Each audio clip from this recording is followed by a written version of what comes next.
और ये कामदेव भले कितना भी सुंदर क्यों ना हो, शंकर जी के सामने जब कामदेव जाता है तो शंकर जी जिला डालते हैं। सती के प्रसंग में कथा प्रसिद्ध आप सब जानते हैं। भगवान शंकर की समाधि तोड़ने के लिए जब कामदेव जाता है और भगवान शिव का जब तीसरा नेत्र खुलता है तो कामदेव के ऊपर दृष्टि पड़ती है, दृष्टि पड़ती कामदेव भस्म हो जाता है, क्योंकि भगवान के ऊपर काम का प्रभाव नहीं पड़ता। तो कामदेव जलकर भस्म हो गया। कैसे होंगे भगवान शिव? सारी सृष्टि को, ब्रह्मा तक को जिस कामदेव ने नचा रखा है, वही काम वासना, वही कामदेव शंकर जी के सामने जाता है तो विदेह हो जाता है, देहपात हो जाती है, जलकर भस्म हो जाता है। ऐसे शंकर जी निष्काम हैं। वही शंकर जी जब भगवान श्री कृष्ण के अंश अवतार मोहिनी को जब देखते हैं, मोहिनी अवतार को,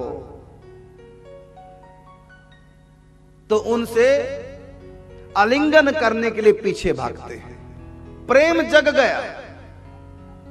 ध्यान रखना, मैं कहना चाहूंगा बहुत लोग गलत अर्थ करते हैं कि भगवान शंकर के मन में वासना जग गई मोहिनी की सुंदरता को देखकर। गलत कहते हैं जो कहते हैं। भगवान शंकर ने कामदेव को जला दिया और मोहिनी को देखकर वासना कैसे उठ सकती है? नहीं उठ सकती। ये वासना नहीं थी, ये प्रेम था। वासना अलग वस्तु है, प्रेम अलग वस्तु है। ये आलिंगन चुंबन तो मां भी करती है अपने बेटे को, क्या कहेंगे कि मां में वासना है? प्रेम उमड़ा था। इनको हृदय से लगाऊं और क्यों नहीं प्रेम उमड़ेगा? मोहिनी कौन है? स्वयं भगवान श्री कृष्ण के अवतार हैं। 24 अवतारों में एक अवतार मोहिनी अवतार। तो भगवान तो किसी भी रूप में आएंगे तो भक्तों को तो मन आकर्षित होगा, उसमें वासना थोड़ी होगी। दिव्य शुद्ध प्रेम। तो जिस भगवान शंकर ने कामदेव को जला दिया, क्या वो भगवान शंकर में वासना हो सकती है? नहीं। यहां प्रेम के कारण से, मतलब मोहिनी का रूप इतना सुंदर था, इतना सुंदर था, शंकर भगवान भी मोहित हो गए। सोचिए मोहिनी कितनी सुंदर होगी। कामदेव को जलाने वाले शंकर जी भी जिन पर आसक्त हो जाएं, वो मोहिनी अवतार कितना सुंदर होगा। और वो मोहिनी अवतार श्री कृष्ण के का करोड़वां अंश सुंदरता लेके आई थी। भगवान श्री कृष्ण जो मोहिनी अवतार धारण किए, तो मोहिनी अवतार तो भगवान श्री कृष्ण का एक अंश था। तो जरा कल्पना कीजिए, जब श्री कृष्ण के एक छोटे से अंश ने मोहिनी अवतार धारण किया, शंकर जी को, कामदेव को जलाने वाले शंकर जी को भी मोहित कर दिया, जिनके अंश ने, वो स्वयं अंश श्री कृष्ण कितने सुंदर होंगे, जरा कल्पना कीजिए।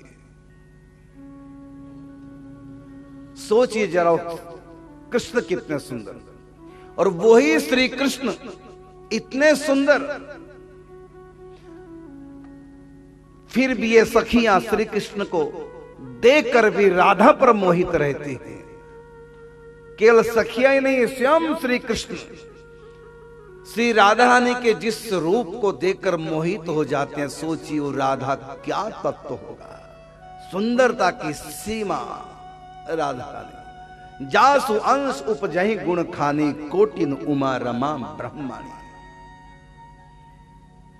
श्री राधा रानी की सुंदरता का थोड़ा थोड़ा अंश महालक्ष्मी में, ब्रह्माणी में, शची में, पार्वती में, उन रूप का, सुंदरता का थोड़ा अंश है। जासु अंश उपजहि गुण खानी, कोटिन उमा रमा ब्रह्माणी। तो राधा का सौंदर्य कैसा होगा? जब शंकर जी में वासना नहीं है, जिन्होंने वासना को जला दिया, स्वयं श्री कृष्ण पर कामदेव मोहित होकर के पुष्पों का धनुष बाण छूट जाता है, तो भगवान श्री कृष्ण काम वासना पर मोहित नहीं हो सकते। कामदेव पर स्वयं कामदेव श्री कृष्ण के दर्शन करके निष्काम हो जाता है।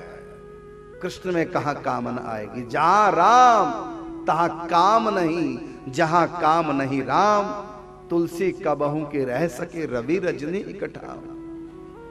तो श्री कृष्ण में काम की भी कल्पना नहीं करना, नहीं तो नरक में भी ठोर नहीं मिलेगी।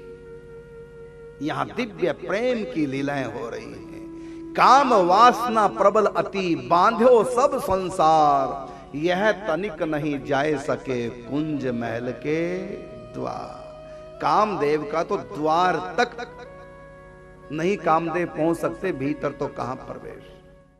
सब्सक्राइब करें हमारे YouTube चैनल साधना गोल्ड को और पाएं वीडियोस सबसे पहले। और हाँ, बेल आइकन दबाना ना भूलें।